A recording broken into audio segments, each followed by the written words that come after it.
नमस्कार मित्रांनो, सगळ्यांचे स्वागत माझ्या कॉमन मॅन या यूट्यूब चॅनलवर.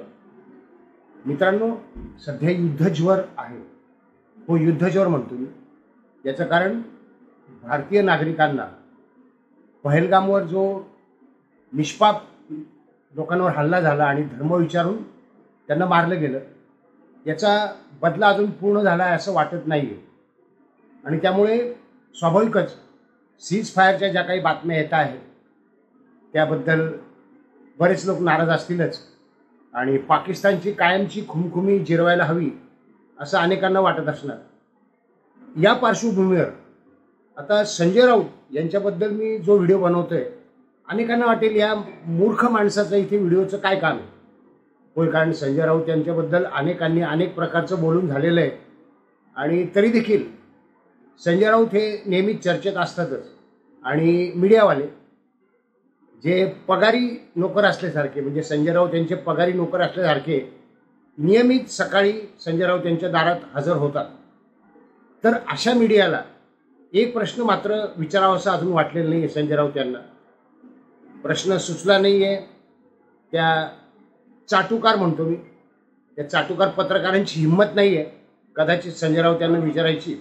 आणि तो प्रश्न असा आहे की संजय राऊत आता काँग्रेसमध्ये जाणार की शरद पवार राष्ट्रवादी गट यांच्यामध्ये सामील होणार. होय, हा प्रश्न आहे.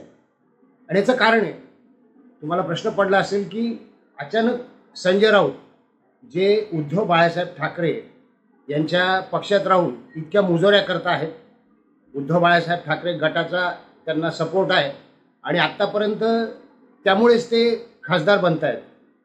एकदाही नगरपालिकेत निवडून न आलेले संजय राऊत साध्या नगरसेवक निवडणुकीला किंवा सरपंचपदी सुद्धा निवडून आलेले नाहीत, मात्र ते खासदारपद भोगत आहेत.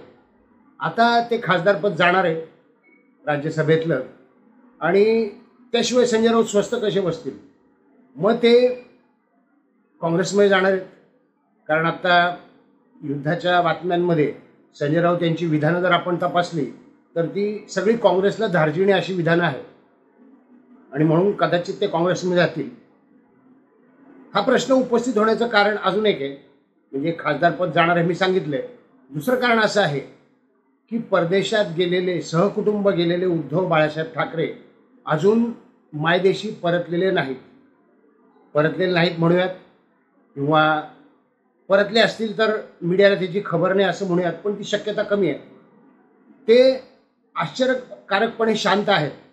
होय, शांत आहेत. कारण कुठल्याही प्रकारची टीका टिप्पणी टोमणा या युद्ध परिस्थितीवर, पहलगाम हल्ल्यावर त्यांनी केलेलं नाही. हा, आदित्य ठाकरेचे 1-2 वेळा ट्विट आले, पण सहकुटुंब परदेशात गेलेले उद्धव ठाकरे नेमके कोणत्या ठिकाणी आहेत, ते कशा परिस्थितीत आहेत आणि ते किती दिवस परदेशात राहणार आहेत याची कोणालाच काही खबर नाही. मला आश्चर्य वाटतं मीडियाचं की एरवी सेलिब्रिटींच्या मागे फिरणारे, बारीक बारीक खबर ठेवणारे मीडियाचे पत्रकार उद्धव ठाकरे नेमके कुठे आहेत हे शोधू शकलेले नाही आहेत, किंवा त्याबाबत बातम्या देण्याची त्यांची हिंमत नाही आहे असे म्हणता येईल. 3 शक्यता आहेत उद्धव बाळासाहेब ठाकरे यांच्याबाबतच्या, आणि त्या शक्यता आपण विचारात घेऊयात. पहिली शक्यता, सर्वसाधारण शक्यता आहे की त्यांची प्रकृती बरी नाही आहे. होय, प्रकृती अस्वास्थ्यामुळे त्यांचा हा दौरा लांबलाय म्हणतो. कारण राज ठाकरे आणि उद्धव ठाकरे यांच्या एकत्र येण्याच्या बातम्या आल्या, त्यानंतर उद्धव ठाकरेंनी ज्या अटी घातल्या त्यानंतर उद्धव ठाकरे मीडियासमोर आलेले नाहीत. आता महिनाभर होत आलाय. महिनाभर इतकी दीर्घ सुट्टी त्यांनी यापूर्वी घेतलेली माझ्या तरी माहितीत नाही आहे. मग ते इतक्या दीर्घ सुट्टीवर कसे काय? तर पहिला मुद्दा मी सांगितला तो, ते आजारी असण्याची शक्यता आहे, पण तशी बातमी मीडियात नाही.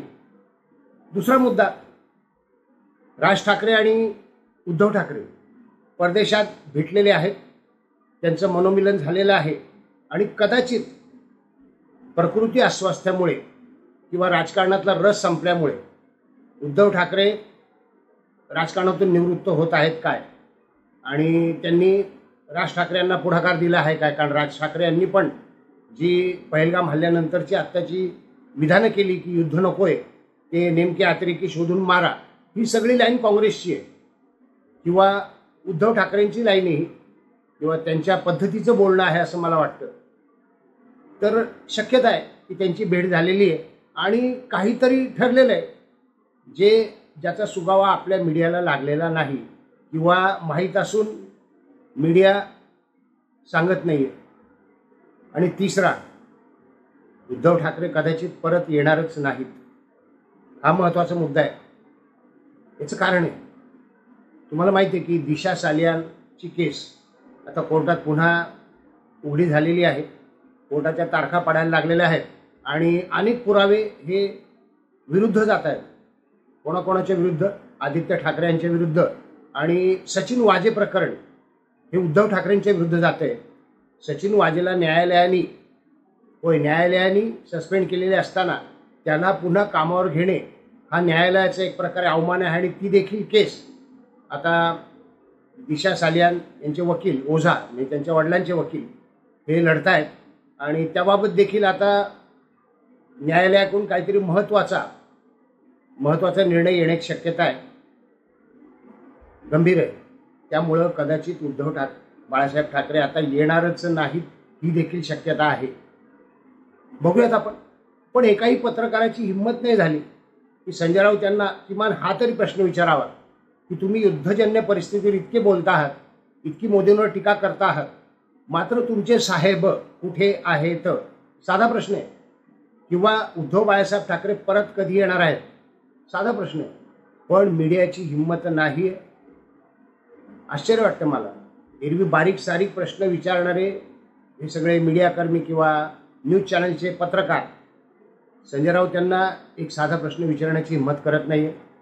तसं जर झालं, उद्धव बाळासाहेब ठाकरे परत आलेच नाहीत तर, किंवा त्यांनी जर राजकीय निवृत्ती घेतली असेल तर, मग संजय राऊत यांच्या पुढे प्रश्न आहे की काँग्रेसमध्ये जाणार की शरद पवार यांच्याकडे, बहुतेक काँग्रेसकडे. बघूयात. हे सगळ्या जरतरच्या गोष्टी आहेत. पण एक मात्र नक्की आहे की आश्चर्यकारकरित्या उद्धव बाळासाहेब ठाकरे हे महाराष्ट्रात नाही आहेत, देशात नाही आहेत, राजकारणात नाही आहेत. किमान ट्विट करू शकत होते परदेशातून, पण ते देखील करत नाही आहेत. आणि हे गौड बंगाल काय आहे हा महाराष्ट्रातील 9 कोटी जनतेला पडलेला प्रश्न आहे. कारण ही 9 कोटी जनता नेहमी उद्धव ठाकरे म्हणतात की माझा महाराष्ट्र आहे. तर असा महाराष्ट्र टाकून, असा महाराष्ट्र सोडून उद्धव बाळासाहेब ठाकरे कोठे आहेत? आणि मग संजय राऊत निराधार होणार का? बघा, विचार करा. व्हिडिओ आवडला असेल तर लाईक करा, शेअर करा, सबस्क्राईब करा. भेटूयात नवीन व्हिडिओत कॉमन मॅनसह. धन्यवाद.